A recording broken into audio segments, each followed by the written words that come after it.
देवी नमस्ते नमो नमः ओम यमुने सत्ताय नमो नमः ओम यमुने सत्ताय नमो नमः ओम नमो नमः नमो नमः नमो नमः नमो नमः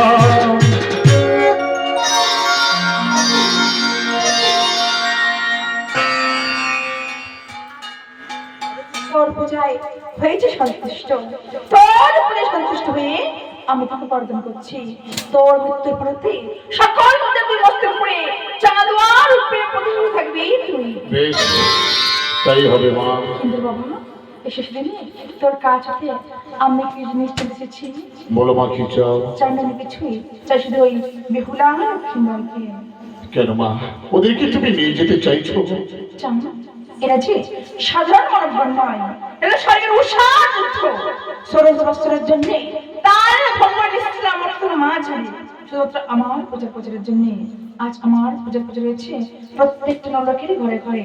সর্বধা মধ্যে পুষ্প হচ্ছে মর্তধার মা ছাড়ি, ওদিকে বিলম্ব না করে আমার হস্ত তুলে দাও। বুঝেছি মা, ওদেরকে আমার কাছে রাখতে পারিব না। ক্ষণকাল কর অপেক্ষা মা। দেব বিদয় করে পত্র লখাই বধমাতা, আর তোমাদের আমার কাছে রাখতে পারিব না। কেমনে রাখিব? তোমরা সামান্য বালক নও, ছেলে স্বর্গপুরে উৎসাহ অনর্থ রূপে দেবীর সবাই নিত্য তালভঙ্গ করে মা চিনেছিল মর্তধামে মায়ের পূজার প্রচারের জন্য। মায়ের পূজার প্রচার হয়ে গেছে প্রত্যেকটি নরের ঘরে ঘরে। তোমাদের যাওয়ার সময় হয়ে এসেছে।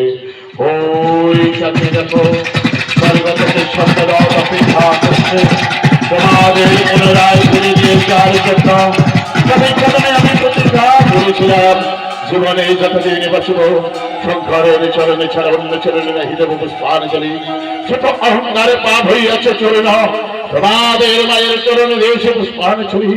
আজ বলতে চাই মাতৃপূজারে চাঁদে সদাগর আমি, মাতৃপূজারে চাঁদে সদাগর আমি, মাতৃপূজারে চাঁদে সদাগর আমি।